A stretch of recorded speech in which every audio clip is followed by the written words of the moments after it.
Había una vez un muchacho con un programa de radio y muchas opiniones, pero como a veces la gente no soporta y los jefes son conservadores, no podía hablar con libertad.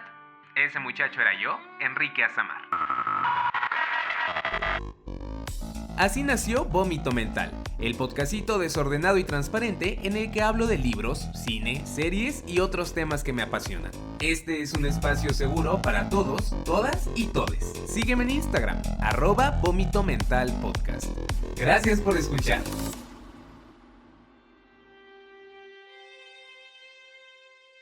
¿Qué tal, amistades? Espero que estén súper bien y que se le estén pasando bonito en esta temporada. Yo soy Enrique Azamar y este es mi humilde podcast Vómito Mental. Creo yo que esto no pasa tan seguido, así que pónganme atención. Si a ti te gusta el género del horror, los zombies específicamente, y tienes el recurso económico o electrónico piratoso para adquirir Guerra Mundial Z de Max Brooks, deja de escuchar este podcast ya mismo y lánzate a conseguir el libro. Así de bueno está. Así de mucho me gustó. Si quieres saber por qué, sigue escuchando. Meses atrás andaba en un bloqueo lector y decidí probar esto de empezar otro libro, uno sencillito, para salir del bloqueo y poder terminar con la lectura pesada que me había bloqueado en primer lugar. ¿Cuál fue la lectura sencillita? Zombie, Guía de Supervivencia, por el autor Max Brooks. Pues quedé como estúpida porque ese libro también me bloqueó. Muchas personas decían que se lo terminaban en unas 6 horas, yo me tardé un mes, y es que no es una lectura complicada, pero literalmente es un manual para hacerle frente a distintos tipos de brotes zombies. No hay una gran historia de por medio, es literalmente un manual. Trae secciones de armas, de los lugares para hacer tu fuerte, las herramientas que necesitarías, maneras de matar un zombie, etc. Tal vez por eso no me resultó tan sencillo leerlo. Llegó un punto en el que leí que más que estar leyendo una especie de trabajo literario, estaba hojeando como un diccionario, una enciclopedia, una página de Wikipedia. Pero justo hubo una sección de este libro, la última de hecho, que sí me gustó y sí me atrapó bastante. En esta última sección se recopilaban varias historias de encuentros reales, supuestamente con zombies, dentro del universo ficticio de esta novela. Que si la señora de los suburbios, que los escuchó en la alcantarilla, que si los 2 barrios de cholos que tuvieron que aliarse para hacerle frente a un brote de zombies, que si los zombies que aparecieron en la playa de la nada, arrastrados por el mar. Y bueno, hay varios relatos que sí me picaron y me dejaron con ganas de más. Me puse a investigar poquis y recordé que este mismo autor, después de esta novela, había escrito Guerra Mundial Z, una historia que, según yo, ya conocía gracias a la película que estrenaron por allá del 2012 o 2013. ¡Qué iluso! Total. En mi siguiente visita a la librería me compré la novela, ya la leí y pues chulada. Vamos a escuchar la sinopsis. La crónica de cómo la humanidad se enfrentó a la peor amenaza jamás vista. El final estaba cerca, muy pocos vivieron para contarlo. Sobrevivimos al apocalipsis zombie. Sin embargo, ¿cuántos de nosotros todavía viven atormentados por los recuerdos de estos tiempos terribles? Hemos derrotado a los muertos vivientes, pero ¿a qué costo? ¿Es solo una victoria temporal? ¿Sigue nuestra especie en peligro de extinción? Contada a través de las voces de aquellos que fueron testigos del horror, Guerra Mundial Z es el único documento que existe acerca de la pandemia que estuvo a punto de acabar con la humanidad. Ok, importantísimo. Guerra Mundial Z no es ese tipo de novela que tú estás esperando. Aquí sí hay una historia que es el origen, desarrollo y aparente final del apocalipsis zombie que terminó con millones de personas en el planeta. Sin embargo, no tenemos a un solo protagonista que vaya viviendo todo el apocalipsis y que nos vaya mostrando los sucesos. ¿Por qué? Porque este libro es una recopilación de entrevistas realizadas por un trabajador de la ONU a distintas personas que vivieron o tuvieron algo que ver con esta catástrofe global. Mientras que Zombie, Guía de Supervivencia se llegó a sentir como leer un diccionario, Guerra Mundial Z se siente como leer un periódico o un diario. Por un momento te olvidas de que estás leyendo algo ficticio y te metes de lleno en este apocalipsis y en la manera en la que afectó a las personas entrevistadas. Advierto, en este episodio sí voy a sacar varios spoilers de la trama, pero tranqui. Créeme cuando te digo que lo más padre de esta novela es el camino y no el destino, es decir, no pasa nada si ya sabes lo que sucede, porque lo verdaderamente cool es el ir descubriendo cómo es que las cosas llegaron a ese nivel. Además, la verdad es que más que reseñarlo, este libro me gustó tanto que yo ahorita solo lo quiero platicar, así que voy a hablar con más libertad de la que acostumbro. El libro va bien ordenadito porque a pesar de que tiene muchísimos entrevistados, los van acomodando en orden cronológico para que podamos entender cuáles fueron los sucesos clave en la guerra contra los zombies. Además de la introducción y agradecimientos, hay 8 grandes secciones en el libro. La primera es advertencias, que nos cuenta cuáles fueron esos primeros sucesos registrados en los que los zombies comenzaron a darse a conocer. El paciente cero, un niño que es mordido por algo mientras que explora una ciudad inundada en China, o la manera en la que el tráfico de órganos y personas ayudó a la propagación del virus zombie, propiciando brotes en distintas partes del mundo, las primeras investigaciones respecto al tema que terminaron con un informe formal que llegó a manos de los líderes del mundo y las primeras respuestas a esta amenaza. Está Culpa, una sección que hace énfasis en cómo las personas que pudieron haber hecho algo para eliminar riesgos no lo hicieron o no lo hicieron de la manera correcta y cómo eso tuvo consecuencias catastróficas. Nos cuentan cómo fue que en la mismísima CIA tuvieron conocimiento de los brotes, pero optaron por mantenerlos en secreto. Cómo Estados Unidos sí armó su bonito plan por fases, pero a final de cuentas solo se limitó a responder con violencia ante los brotes, más no explorar una verdadera solución de una manera más eficaz. Nos cuentan cómo fue que ya que el tema de los brotes salió a la luz, las empresas se aprovecharon y crearon una supuesta vacuna para el virus zombie, así como muchos productos más que le brindaron cierta seguridad a la población, pero sin representar un verdadero apoyo ante este virus. Esta novela tiene un buen nivel de crítica hacia la ineptitud del gobierno y es en esta sección en donde más se nota. Sin embargo, también hay momentos en los que nos dan a entender que incluso si los gobiernos del mundo hubieran hecho las cosas diferentes, pues realmente no hubieran marcado la diferencia. No tienen idea de cómo me malvibró el leer sobre esta parte de la vacuna falsa, cuando apenas hace 3 años nosotros pasamos por exactamente esa misma situación en plena pandemia de COVID-19. ¿Se acuerdan de cómo salía la gente a decir que si tomabas cloro no te enfermabas? O cómo te vendían unos disque ventiladorcitos que te colgabas en el cuello y que así ahuyentabas el virus. O sea, fue especialmente macabro leer toda esta parte de la vacuna falsa, porque estoy 100% seguro que eso no es ficción, porque ya lo vivimos. Luego tenemos la sección del gran pánico, que es en donde explotó la tacha.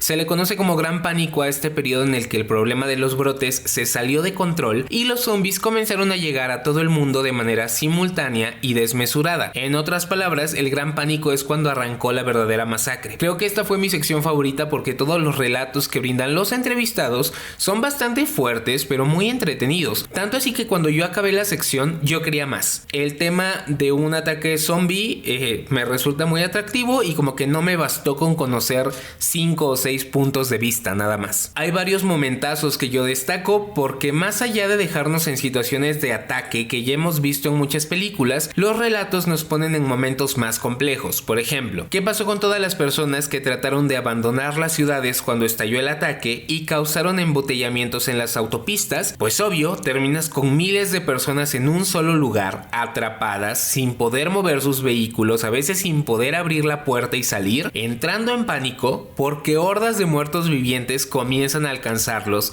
lentamente desde ambas direcciones de la carretera. Nos cuentan cómo en la India los pobladores de una ciudad costera hacen hasta lo imposible por subirse a uno de los cientos de barcos que están dejando tierra atrás. Cómo es que las personas infectadas logran subir, infectar al resto de los pasajeros y cómo es que cientos de zombies terminan cayendo al mar sin morir y siendo arrastrados por las olas hasta que días, meses o años después son llevados hasta alguna playa en la que comienzan a atacar una vez más. Otro relato nos cuenta cómo en Rusia el ejército comienza a hacer frente a algunos brotes, pero las autoridades del ejército se niegan a explicar gran cosa. Preocupados por lo que les puede estar sucediendo a sus familias, los soldados empiezan a rebelar, pero las autoridades sofocan estos motines de una forma horrible que va a terminar teniendo consecuencias inimaginables en ese país. Uno de mis relatos favoritos de todo el libro es ese que cuenta cómo incluso cuando las calles estaban abarrotados de muertos y sangres, los ricos seguían cagándola. Un grupo de gente famosa se encierra en una especie de fuerte para protegerse del ataque, pero deciden convertir su vida en una especie de reality, transmitiendo todo lo que pasa en esta casa por medio de televisión e internet. Una noche las alarmas comienzan a sonar y el equipo de seguridad entra en pánico porque pueden ver a cientos de zombies corriendo hacia ellos. Cabe mencionar que los zombies de este universo no corren, son más del estilo clásico que hemos visto en el cine, muertos que van lento, gimiendo, alzando los brazos, etc. Total que la horda llega, y todo el mundo se da cuenta de que no son zombies, son hombres, mujeres y niños que desesperadamente buscan entrar en este fuerte que tanto se presume en los medios como una medida desesperada para sobrevivir y dejar el peligro atrás. Pues bueno, el Gran Pánico de verdad es este momento horroroso de la historia en el que se libran hasta ataques nucleares y batallas televisadas que supuestamente tenían el propósito de mostrar al mundo cómo es que Estados Unidos estaba preparado para hacerle frente a la amenaza zombie. Esta batalla es otro rollo porque mencionan que por cada 2 o 3 soldados había al menos un miembro de la prensa, así de fuerte estaba la cobertura. Imagínense que finalmente llegan los zombies y el ejército por fin se da cuenta del problema con el que lidia. Enemigos que no sienten dolor, no necesitan dormir, no tienen sed, no se desaniman y no pueden ser derrotados si no es por medio de un disparo o ataque directo a la cabeza. Como te podrás imaginar, los humanos sufren una derrota total, hay incontables bajas y esta es una batalla perdida que absolutamente todo el mundo puede ver,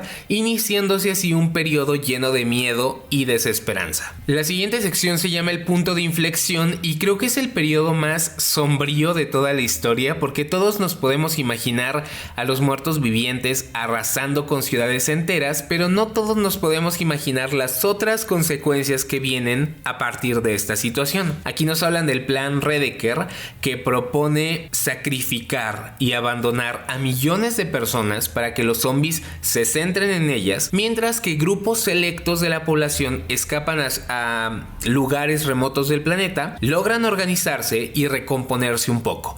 Tú dirás, eso no sería aprobado jamás, pero en este universo lo hacen y la mayor parte de los países cuentan con su propia versión de este plan. Está súper gacho leer cómo millones de soldados reciben como pues la orden de abandonar a personas indefensas y cómo el seguir esa orden tiene repercusiones enormes en su salud mental. Ahora que lo pienso, esta parte se sintió como la Orden 66 de Star Wars. En esta sección también conocemos qué pasó con esas familias que muy inteligentemente decidieron dejar las ciudades tras el Gran Pánico y adentrarse en territorios fríos y remotos. Al principio todo está muy bonito, pero luego con el cambio de estaciones y la espera interminable para el fin del ataque zombie, las cosas se complican y muchas personas llegan incluso a recurrir al canibalismo con tal de sobrevivir. Nos mencionan cómo es que el invierno representó un respiro para el mundo, ya que muchísimos zombies se congelaban, pero también cómo en primavera el caos regresaba porque todos estos zombies se descongelaban y reanudaban sus ataques. La siguiente sección se llama el Frente Estadounidense y sí habla de qué fue lo que hizo el gobierno de Estados Unidos cuando la amenaza zombie andaba en su esplendor. Esta sección está súper curiosa porque toca escenarios que uno rara vez se plantea. Por ejemplo,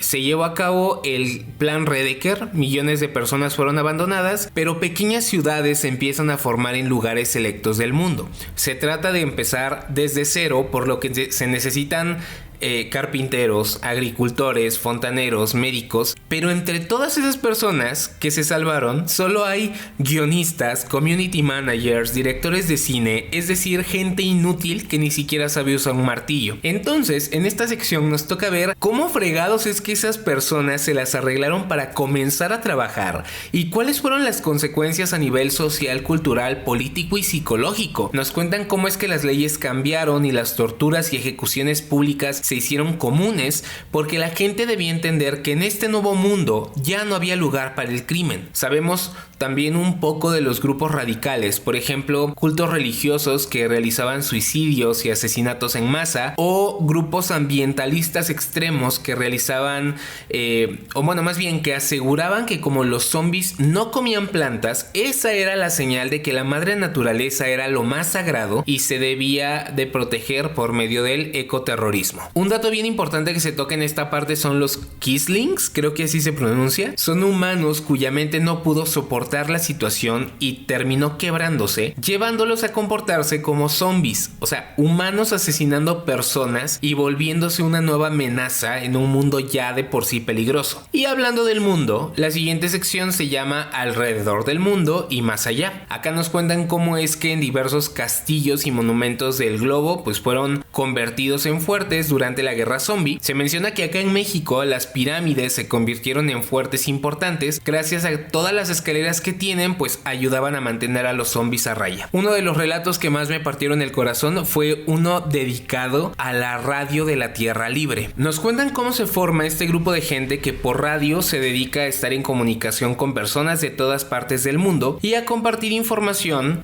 pues por este medio, ¿no? Cómo proteger tu refugio de manera correcta, cómo purificar agua, cómo hacer frente a las heridas con medidas de primeros auxilios, etc. ¿Por qué me rompió el corazón? Porque nos cuentan cómo los miembros de este grupo no solo recibían información, sino también incontables llamadas de auxilio por parte de personas a punto de ser asesinadas o que estaban atrapadas, muriendo de hambre, enfermas, etc. Imagínense lo desgastante que es trabajar 18 horas al día escuchando gritos y llantos. De todo el libro, yo creo que este relato fue el que resultó más turbio para mí. Otro relato padrísimo de esta sección es el que nos cuenta sobre la desaparición de Corea del Norte. De un día para otro, toda esta nación desaparece por completo. Las calles están desiertas, no hay ningún tipo de comunicación, nadie entra, nadie sale. Solo quedan especulaciones, siendo la más probable la que afirma que toda la población de este lugar ahora vive escondida en un entorno subterráneo que los líderes de Corea del Norte habían armado hace tiempo. De hecho, es un guiño interesante a la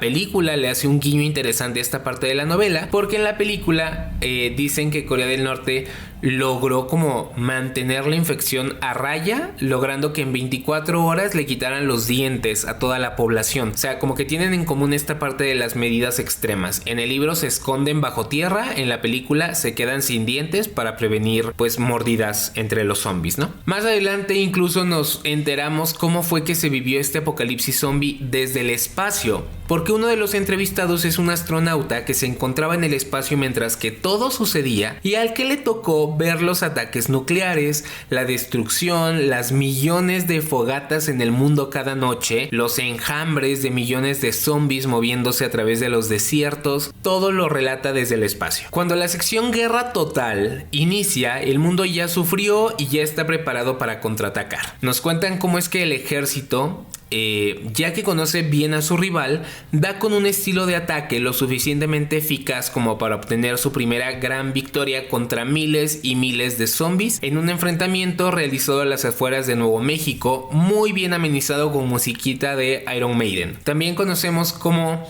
es que los perros jugaron un papel importantísimo en esta etapa de contraataque, porque se implementa un programa con compañeros de 4 patas que se especializan en recorrer zonas infestadas, actuar como señuelos durante rescates, identificar amenazas y demás. Es un relato que también puede resultar bien fuerte para algunos, porque nos enteramos de cómo las mascotas sufrieron también esta guerra, ya sea perritos abandonados que se volvieron salvajes o perritos que estaban sirviendo en el ejército y pues se morían durante las misiones sin obtener el cuidado o el reconocimiento adecuado por parte de las autoridades. Otro relato que a mí me dejó bien mal fue el que nos cuenta el estado de Rusia. ¿Recuerdan que les conté que el ejército se rebelaba en Rusia y la manera con la que lidiaron con ello tuvo graves consecuencias? Pues bueno, una de ellas es el trato hacia los soldados infectados. Nos cuentan que cualquier soldado infectado o condenado a muerte se tenía que suicidar por cuestiones de honor o algo así, es decir, no se podían matar entre ellos. Total, que un sacerdote ruso escucha el llamado de Dios y, sabiendo que el suicidio es un pecado y que tantos suicidios generan una pérdida de almas enormes, decide empezar a asesinar él mismo a todos los que tenían que morir. El tema es que esa práctica se empieza a hacer común en toda la nación y es de las bases de un nuevo gobierno religioso ruso, en el que las cosas cambian tanto gracias a las muertes y a las enfermedades, que ahora las mujeres fértiles son obligadas a engendrar todos los hijos que sea posible con tal de mejorar la tasa de natalidad del país. Sonará X ahorita que yo lo digo, pero créanme cuando lean ese relato que es la cosa más creepy del mundo. Otro dato interesante, se sabe que las catacumbas de París cubren una gran porción de su territorio, ¿no? Pues bueno, unas 250,000 personas decidieron bajar a protegerse de los zombies durante el Gran Pánico, sin contar que allá abajo es un laberinto. Imagínense lo que sucedió cuando las personas se empezaron a infectar estando en las catacumbas, una masacre. Ahora el gobierno se dedica a recorrerlas, el estado, vaya, sea el que sea, para ir exterminando hasta los zombies que están en los lugares más claustrofóbicos del mundo. La última sección del libro es la de las despedidas y en ella conocemos los últimos detalles de la guerra contra los zombies. Nos cuentan el estado actual del mundo y cuáles son las amenazas que siguen vigentes y que ponen en riesgo la continuidad de la civilización humana. Nos dicen que la guerra zombie duró 10 años aproximadamente y al término de la novela todavía hay dudas respecto a si la humanidad verdaderamente está a salvo.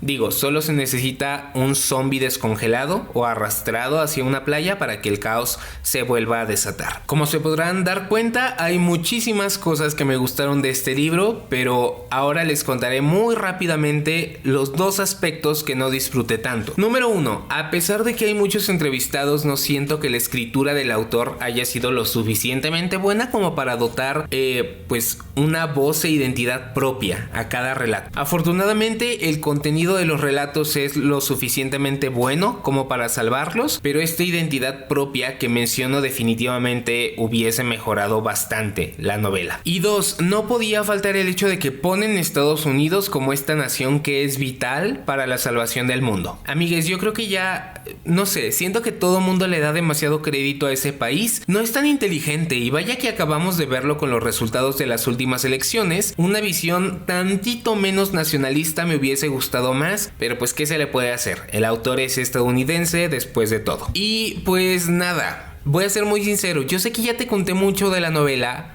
no sabes nada, tienes que leerla, no te conté nada de la novela, de nuevo.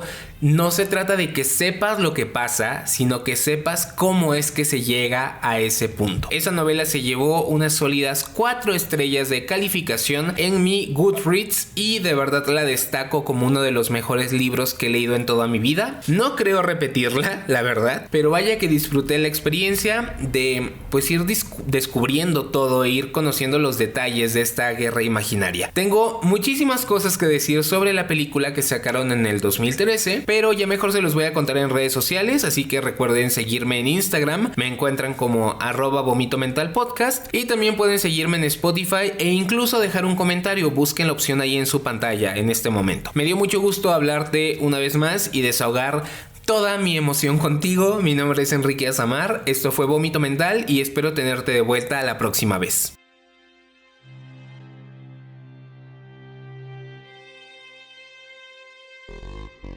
Así termina Vómito Mental. Si te gustó este episodio, no olvides seguirme en Instagram. Me encuentras como @vomitomentalpodcast. Espero tus comentarios. Yo soy Enrique Azamar y te agradezco un montón por escuchar. Hasta la próxima.